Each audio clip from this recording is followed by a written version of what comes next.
Here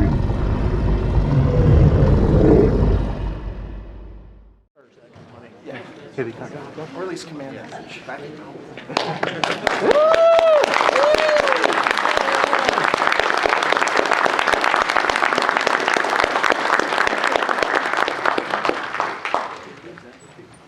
They're coming. Two. You lost them. He won. They are on their way. So it's, like I say, it's just going to take a couple of moments. Okay.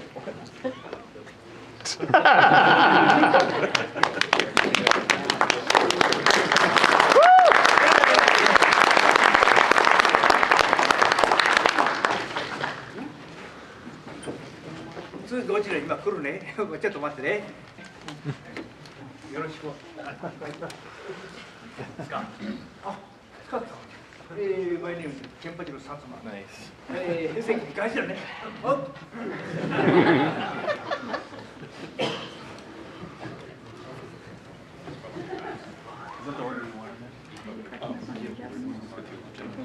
I gotta learn Japanese, man. I want to learn Japanese.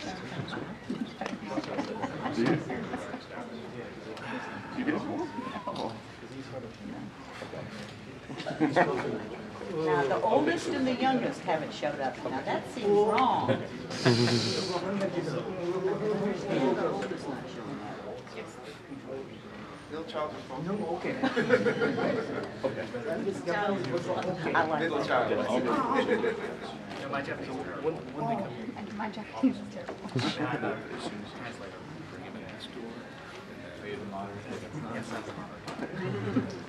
Actually, I'm just with you. I got your birth. You got the good seats. Really good seats. And then, yeah, is that okay. Perfect. Maybe they stopped for a soda break.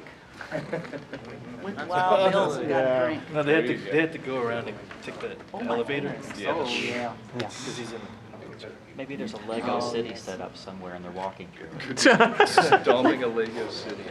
Well, with his age, I can understand why he would have to be in a... Godzilla's taking its toll.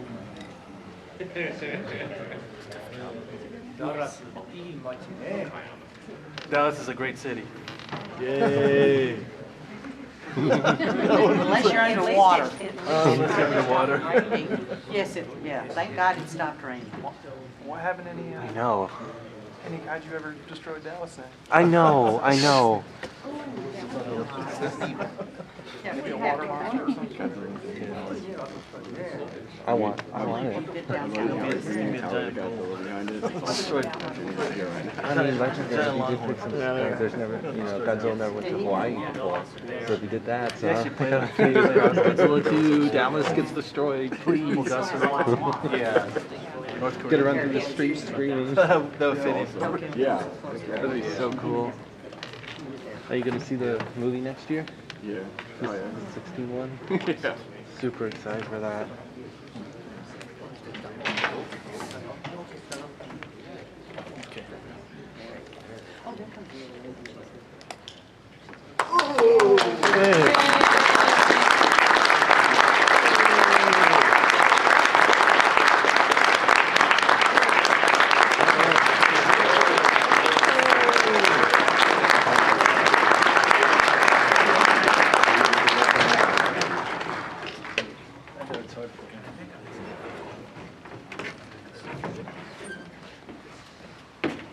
All right.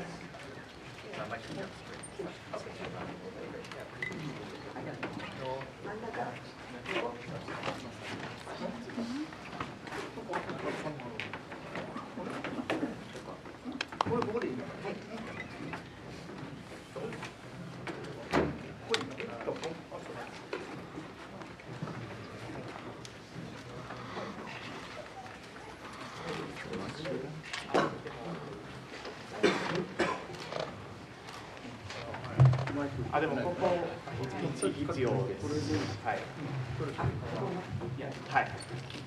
じゃあ大丈夫してください。はい、大丈夫です。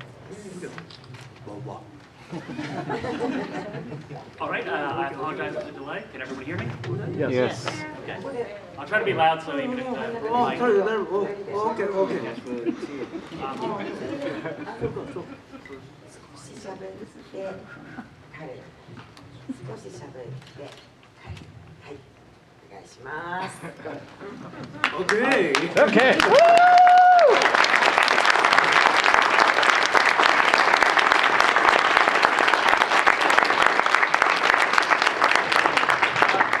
I had a long introduction planned, but since we're running a little late, I think I'll maybe just, I mean, these men need no introduction. They are world famous, and yet somewhat anonymous, but not really, obviously. Not really, look at all of you here. They're just amazing kind of people and athletes. Every time I watch one of these movies, I think of them as like an endurance artist. Someone who has to be able to control this custom and yet still communicate, you know, the pathos like through all of this gear, and it's an amazing feat. And I guess I hope you don't mind if I just start asking questions.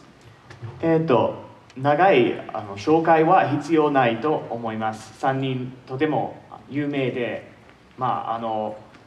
とてもすごい演技だけじゃなくて、そのスーツを着ているだけで運動になります。で、その上で感情を伝えるのがとてもすごくてみんな感動すると思います。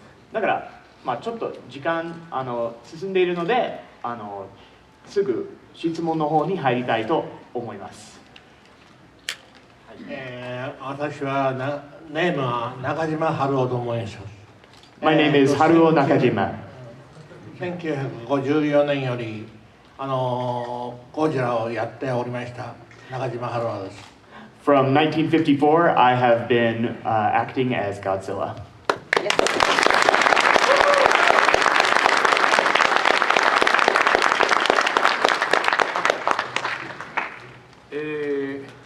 My name is ケンパチの薩摩。1984年よりゴジラをやっております。I have been Godzilla since 1984.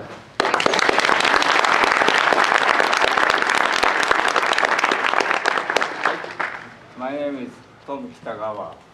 ミレニアムゴジラです。はい。I am Tsutomu Kitagawa. I am the Millennium Godzilla.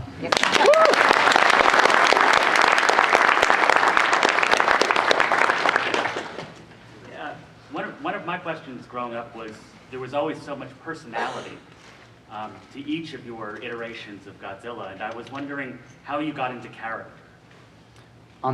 やっぱりゴジラを見ているとき、それぞれのゴジラはすごいなんかパーソナリティっていうかみんな違います。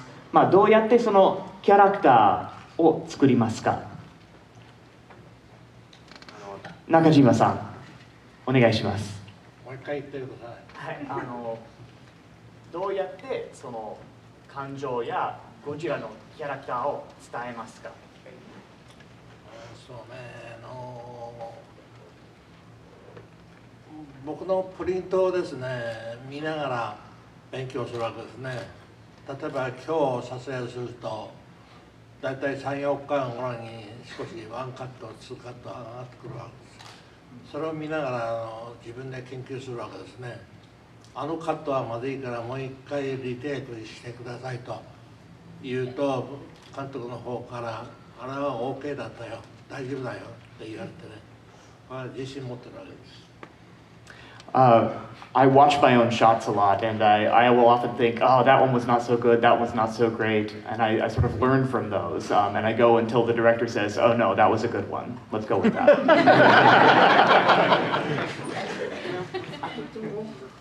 薩摩さん、お願いします。キャラクターを作るっていうのはやっぱり、84ゴジラは凶暴一辺倒だから、要するに中身は可愛いんだけど外見も凶暴にやるために鍛えて凶暴になってやりました。Well, of course, the 1984 Godzilla, he became more of a sympathetic character, but you know that fear still has to be there. So I really just use my body to communicate sort of the terror of Godzilla. Yeah. Oh.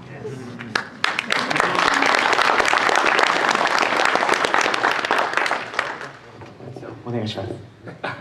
自分はお二人が言われたこともありますけれども、なんつうんですか、スタッフの人たちと一緒にどうすればゴジラがこう見えるというのを考えながらやってます。Well, of course, I learned a lot from my predecessors, how Godzilla moves and acts, and of course, the staff who worked with me on the movies. I would ask them, okay, how would Godzilla view this situation, and just really try to get inside his head that way.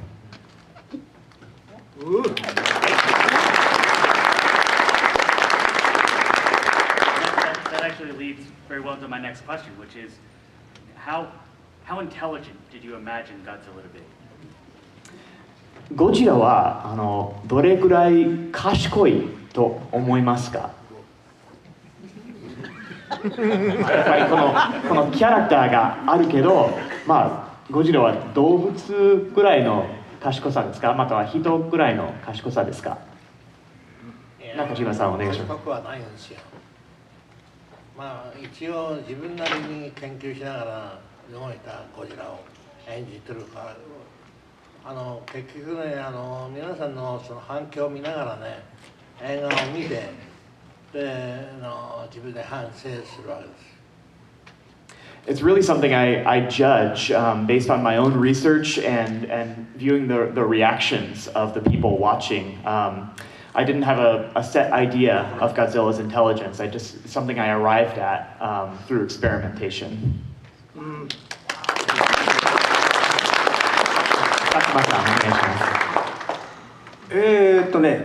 自分のやったゴジラ本能のままに動くと、邪魔なやつを蹴散らしていくと。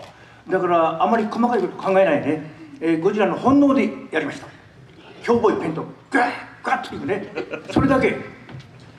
My Godzilla sort of acts from the heart. He doesn't, think about details or come up with plans. He's a direct creature. He sees a threat, he goes for it.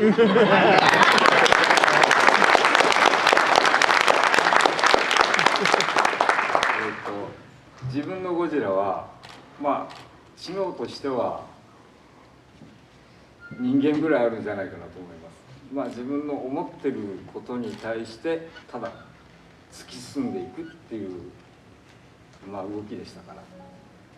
I consider that my Godzilla has about human level intelligence. It's just that his focus is very narrow. He doesn't think about a lot of other things. He just has his own area of expertise, and then he takes care of business there.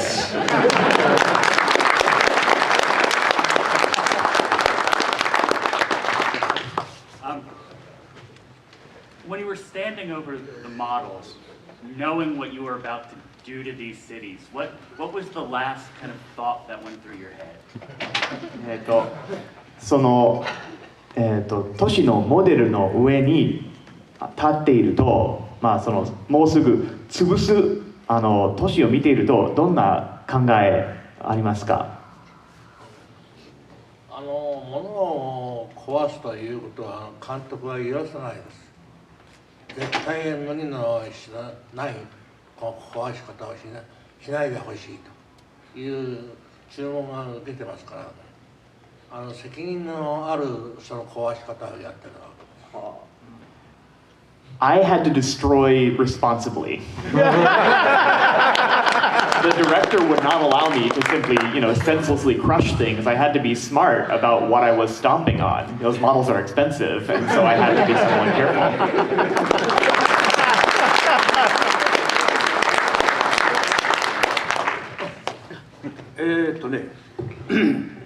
薩摩ゴジラの場合は等身大の例えば都庁のゴジラの100メートル近くのところに登って、それで下を見ながら観察して、やりましたね。邪魔者は壊すと。ただそれだけですな。Well, in my version, Godzilla would sort of, just survey the city from afar and then go down there and destroy. It was a very simple experience.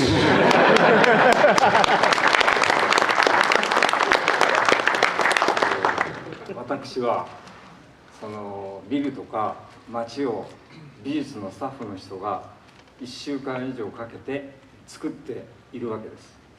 だからそれを見てると胃が痛くなっちゃってとても辛かったです。I actually suffered a great deal when I was looking down at that city. My stomach would start to hurt because I was thinking about the artists who spent weeks building these buildings, and I knew that I was just going to stomp on them. So it was not a good feeling.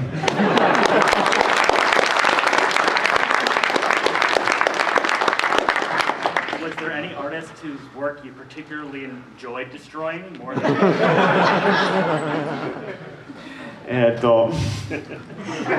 特に物を壊す時この美術館のものを潰しても大丈夫と思った美術館いましたか？例えばですね、銀座の例えば東京の銀座のど真ん中の服部時計店があるんですよ。時計台があるわけです。これを無意識にこう壊したらね、これ NG なんです。だからもう2週間ぐらいかけてね、取り直してやったんです。だから僕は NG 出したのは1回だけなんです。たったの12本のうちに1回だけ NG 出しました。取り直しやって初めて、ああなるほどそうだなということで、自分の作り方がまずかった、壊し方がまずかったということ。だから要するに僕は一切その NG を出さないつもりでいるわけですよ、ずっと。だから最後までね、完璧にやる仕事をやってました。In the model that I worked with, there was a clock tower in Ginza, and when I destroyed it in one of my takes, it was only then I realized it took about 2 weeks to rebuild it, and so that's really when I sort of understood what was behind the creation of these things, and so that sort of changed my way of relating to the models.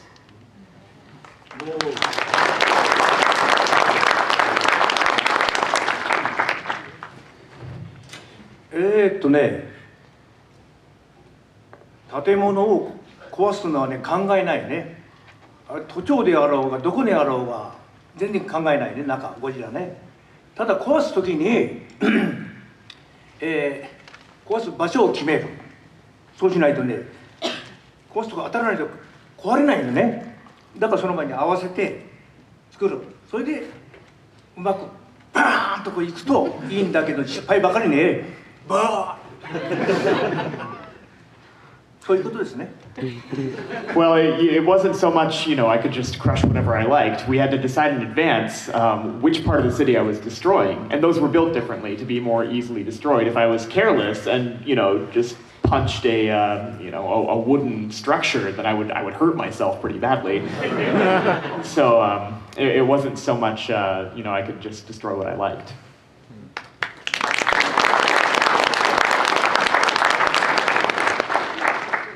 質問の内容をもう一度確認していいですか？はい。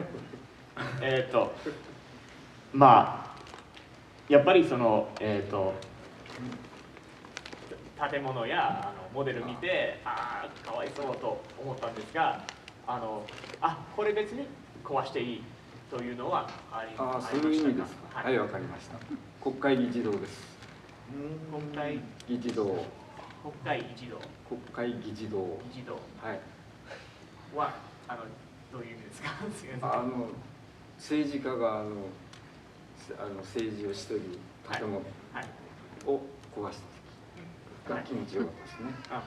When I was destroying the ones that were sort of built to be destroyed, like that felt good. I like doing that.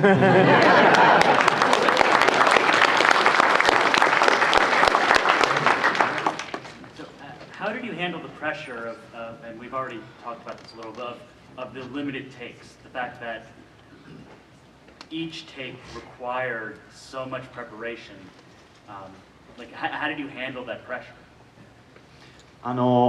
やっぱりそのモデルを壊したりしているから、まあそのテイクが限っています。で、だからまあちょっとプレッシャーを感じたでしょう。そのプレッシャーをどうやって乗り込んだんですか？乗り越えた。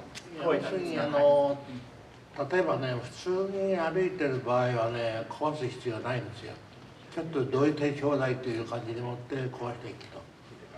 で、一つの相手が例えば他の怪獣がいて立ち回りするでしょ。こういうふうになりで。だからその建物があってそこに組んで壊しながら行くというのは上等なんですよ。意味のある壊し方なんです。だからね、立ち回りしながら壊していくのは無理のないことなんです。It all comes back to waste for me. I sort of viewed it as a discipline. When Godzilla is just walking, there's no need to just senselessly destroy things.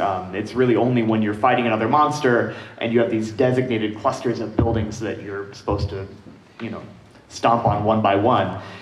And it's very clear. So that was one way I was able to sort of get over that feeling of pressure.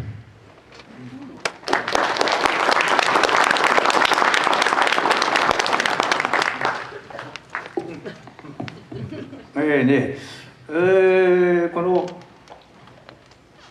例えばその大きな野球場みたいなところを作るときは大勢のスタッフがかかってね、何日もかかって作るんですよ。でそれをゴジラはいとも簡単に壊すんですね。だけど中身はそう思ってませんよ。いざ本番になって壊すときはね、瓦礫が落ちてきます。足元へガタガタガタ。そうするとね、立ち止まっちゃうね。倒れたら NG だから、その場合は長くやってると、知恵働かせましてね、瓦礫を足で蹴っ飛ばす間やりながら蹴っ飛ばしてるんですよ。それで何事もなかったようにっていく、そういうコツを覚えましたね。そんなちょっとねやってました。Well, occasionally you would have something like a stadium that multiple staff members took multiple days to build, but then Godzilla just crushes it like that. And so, but I couldn't think about that. Getting into character, Godzilla doesn't think about, oh man, am I breaking the right thing? So you really just have to just put your whole feet and your body into it, and you just go. So really, you just kind of ignore the pressure.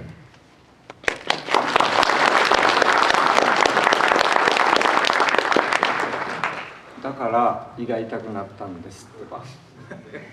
That's why my stomach hurt.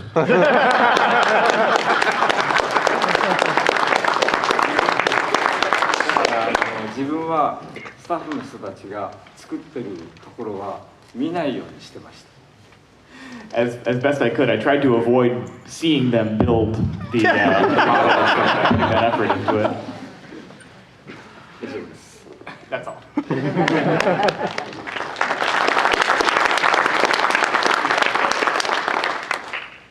Over your esteemed careers, is there one sequence that when you look back on it, you just sort of are amazed at how well it came out, how well you performed in it? 3人ともとても長いキャリアありますが、特に一つの映画の版見て、あ、それが良かったと思う部分がありますか？なかなか自分の作品を見て、感心してね、あれがいいとかまずいとかじゃなくて、決定校があくまでもね、監督自身なんです。で、自分のそのプリントを見てね、ラッシュを見てね、例えばラッシュと言いますと、皆さん知らない。例えば昨日、おととい撮ったやつは、2、3日経ると、その自分の撮った映画全部見られて、全部見てくるの。自分で勉強するわけです。だからそれでうまくいくかどうか決定校は監督です。In my opinion, ultimately, the responsibility for the way it turns out rests with the director. When I look at things I've done, it's not really a matter of, oh, I did a great job here, or I messed this up. You know, sometimes the director will call for a rush retake because he doesn't like the way things turned out. And so it's not really so much a matter of whether I like it or not. It's, did the director make the right decisions or not? So nothing really stands out in my memory.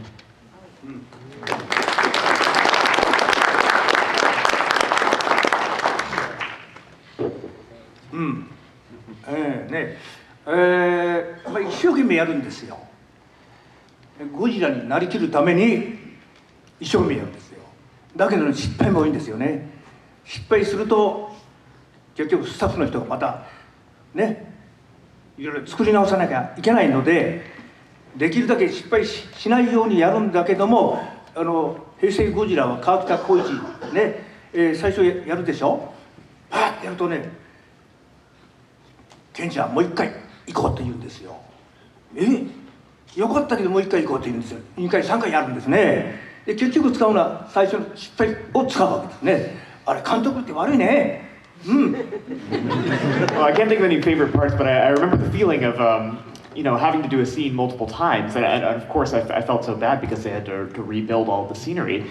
And then we do the first take, we do 2 more takes, and I thought, oh, the first take was good, and then the director ends up going with the first take anyway.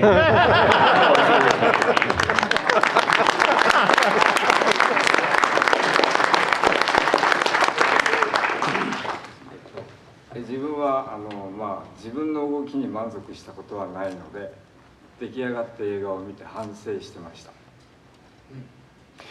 Well, I've never truly been satisfied with my own movements, and so whenever I rewatch any of my old movies, all I do is reflect on how I could have done better. I never think, oh, that was good. はい、それで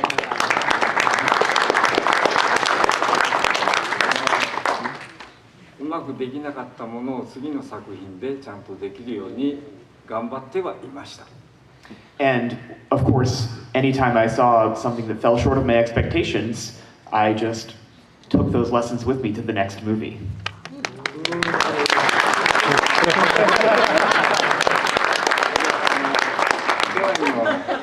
US ゴジラの最新作を見てもすごくいいカットがあったんで悔しかったです。In watching the recent American Godzilla, there were so many just amazing cuts, amazing sequences that I was frankly a little bit jealous.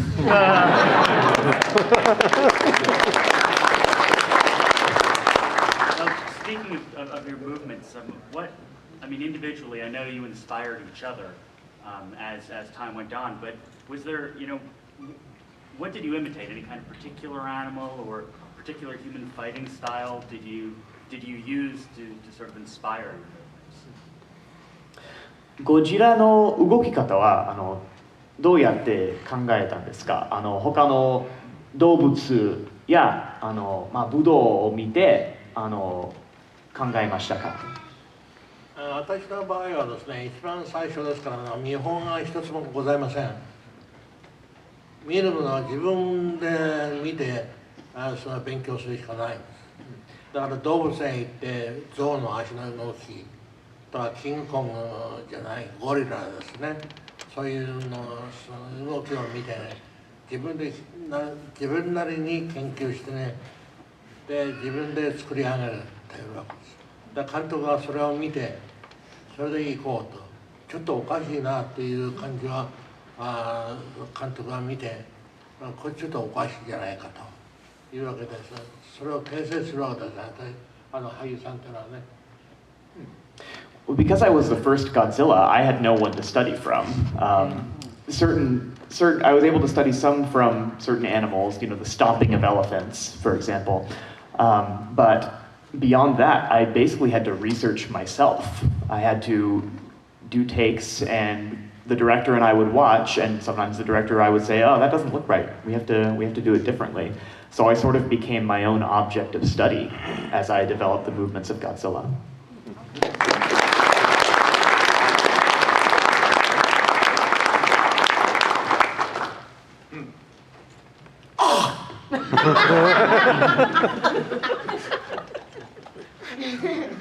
もう一声で分かるでしょ。凶暴一辺倒だから、その前に丸太を叩いていきましたね。ター1時間前に撮影ある時は必ず汗びっしょりになって気を高めて凶暴になって撮影でインしていました。はい、間違いありませんよ。For me, it all just sort of stems from that. It all comes back to that. You know, everything about Godzilla can be extrapolated from that one iconic sound. So I really just sort of based all of my movements and my portrayal of Godzilla from that sort of representative feeling and sound.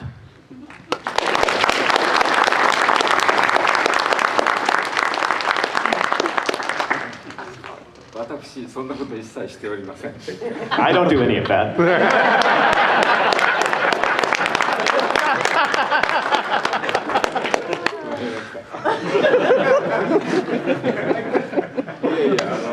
もう自分が生まれた時にはゴジラはいたんで、だからまあ怪獣という動きはもう知っていたということです。When I was born, Godzilla already existed. You know, kaiju, those giant monsters, were sort of already a concept for me, and so I learned a lot from what I saw. だから自分はゴジラ怖くて。I was afraid of Godzilla.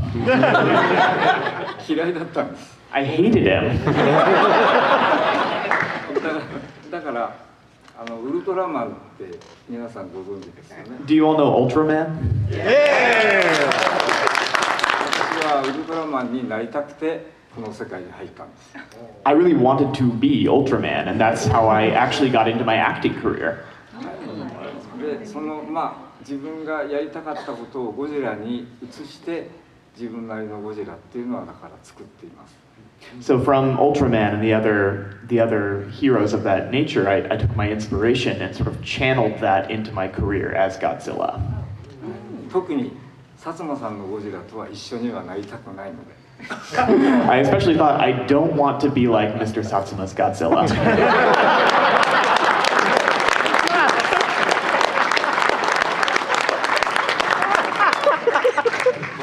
俳優さんってのはね、普通のお芝居の場合は全部表現が出てくるわけでしょ。顔が涙流した場合はこれ泣くとか、そういう仕草をするわけでしょ。ところがね、ぬいぐるみはね、正面に出てこないんですよ。この一つの固定したもんでしょ。動きでもってゴジラっていう動きを考えるわけですよ。ですからね、キャッキャッキャッと言って声聞こえないですよ。そういうことはね、自分で動きを研究しながらね、やってそれで動きで表現していく。Well, it's very challenging to be a Godzilla suit actor because actors on stage, you know, if they're crying, they can use gestures like this, and you can hear their voice and see their facial expression. Godzilla is basically a giant stuffed animal. You can't see any facial expressions, and the movements are somewhat restricted, but you have to research every movement you do so that those sort of limited movements can portray the entirety of the character.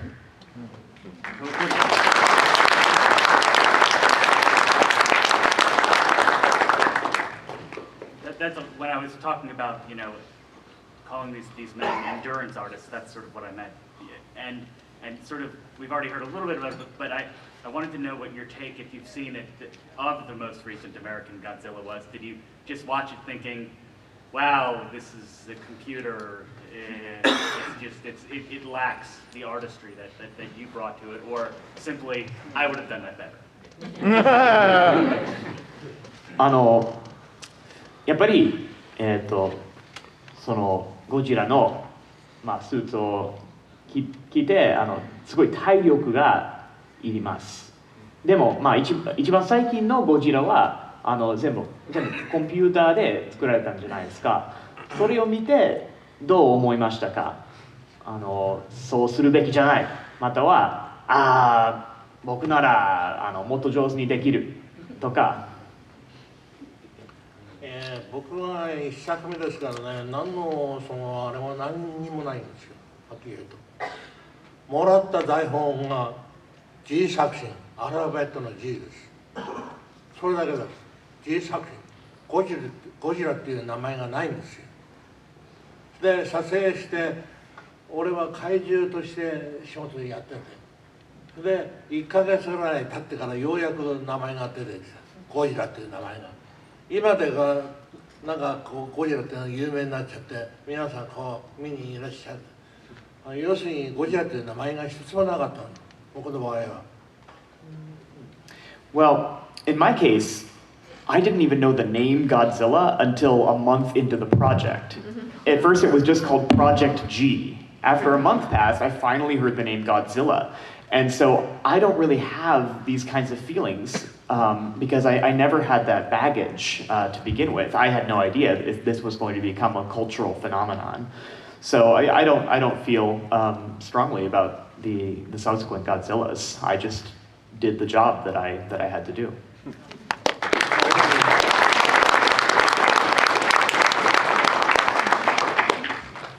その通りです。初代というのはね、一番難しいんですよ。なんでも一作目っていうのはね、非常に難しい。だけど一番いいんですよね。初期のゴジラが。でその後はみんなそれに模索しながらいろんなのを加えながら作っていくわけですよ。で俺なんかもね、初代の形を真似しながら薩摩ゴジラの形をつけようと。それにはどうしたらいいかとね、凶暴一辺とこれしかないということでひたすら凶暴になって、それで、そういうゴジラの感情を無視してね、そういうことでやりましたからね、よかったですよ。はい、自信を持ってます。I feel very confident in my own abilities. Of course, the first entry into a series is the hardest, and in many ways, it's also the best. You're creating something entirely new. But then the subsequent installments, you have this great model to learn from. And so I was able to sort of take my own experience and add that on to the original portrayal. And so each new installment adds something new. But I feel good about how my work holds up to the most recent creations.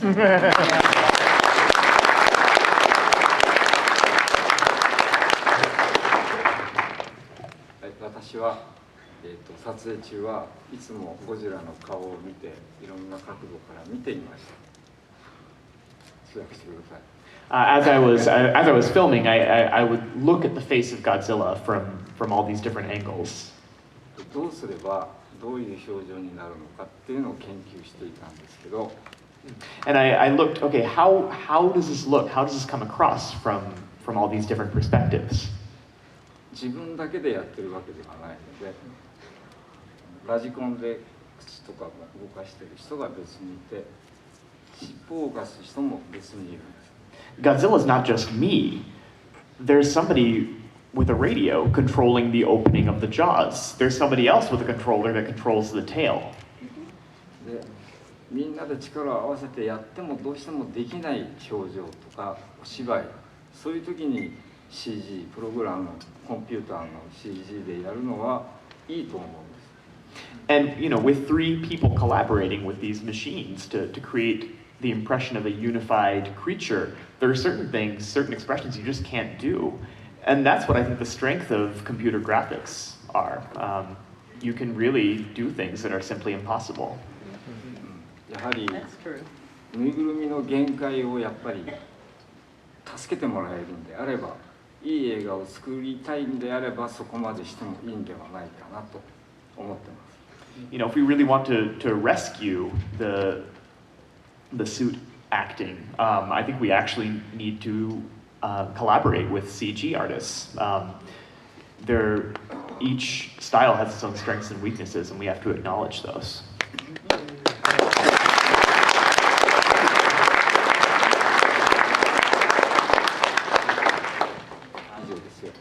This is one I overheard from a member of the audience while I was outside waiting.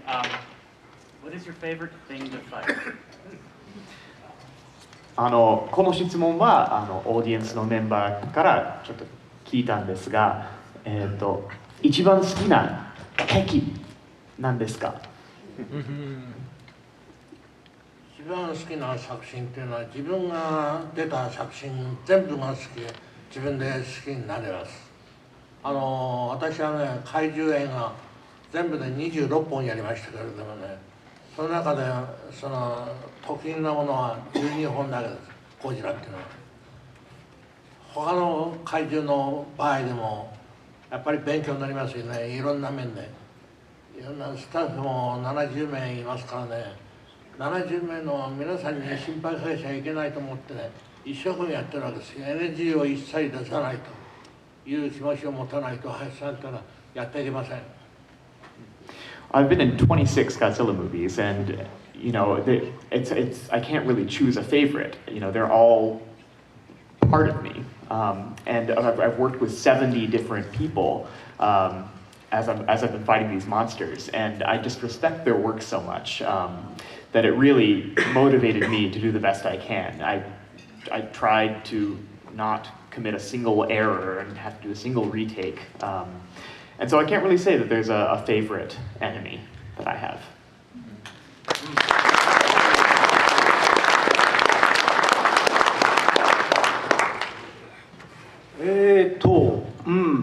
一番難しいというか重かったのがヘドラ。これどんどん大きくしちゃうんだよね、監督とかスタッフが来てね、おかしいおかしいっつってね、中身のことを考えない。どんどん怪獣はね、外見が良ければいいんですよ。中身なんかどうでもいい。見た目、映画の見た目ね。それが怪獣になればいい。その声で中の人は疲れるんですよ。重くてどんどん重くなってくる。で、やりにくかったのは、キングギドラ。これも8本、何本だっけ？8本。4本か。自分で知らないでしょうがないですな。あ、3本だってさ、3本。それでね、あれは結局草原怪獣です。あの中にはあんまり入れません。だから対ゴジラとね、ゴジラの中入ってますから、向こうは草原、その息が合わないとね、タイミングが悪くなる。だからそういう面じゃ、キングギドラはね、非常に難しかった。そういうことですね。I think of it as which one really required the most skill to portray. You have Hedra, you have King Ghidra. King Ghidra had he wasn't sure at first whether it was 8 or 4, but it's actually 3 heads. But when you have a suit that large, you know, portraying the character in a convincing way becomes very, very difficult, and the person inside the suit gets really tired.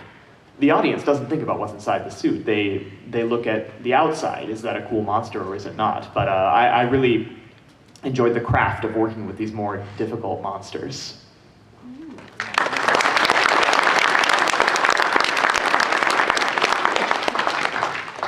相手の戦った怪獣の中ですよね。好きなやつ。はい。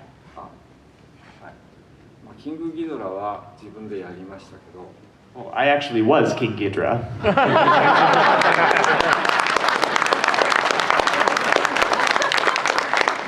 今薩摩さんが言われた通り、草原怪獣です。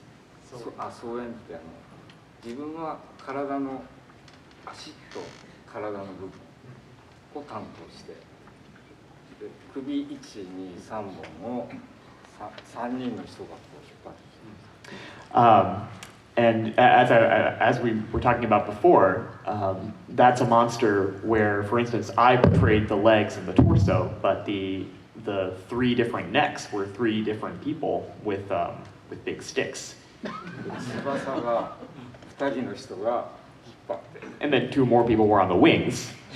尻尾が2人の人が引っ張って。And the 2 tails had 2 more people. 自分の胴体はここからワイヤーがついてて、上のモーターのゴンドラで動くんです。そのゴンドラは10人の人が引っ張って。And then there were wires attaching different parts to motors in the ceiling. So altogether, 10 different people portrayed King Ghidra. まあだから約20人ぐらいで動いてる。And really, it was a total of 20 people who actually got it to move. 撮影始まる前にミーティングをして、みんなでこう振り向くだけをまあ、5分ぐらい話し合いをして動いてたんです。 And so before every shot, we had to have a pretty in-depth meeting. It's like, okay, who's going to be doing what? How is this monster going to move? はい、で、まあ、キングギドラは大変でした。 It was a really sort of major undertaking. でも自分が好きな相手役の怪獣は三式キリです。キリ。メカキングギドラ、メカゴジラか。But really, personally, my favorite enemy was Mecha Godzilla. 理由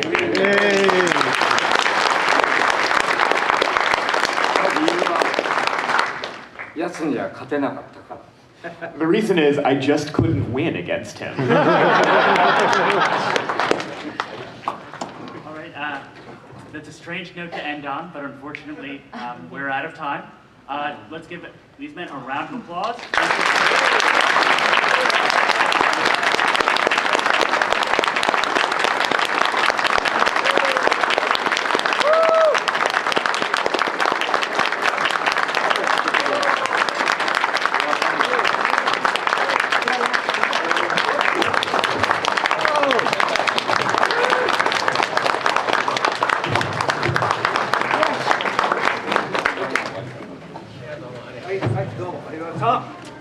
Thank you very much.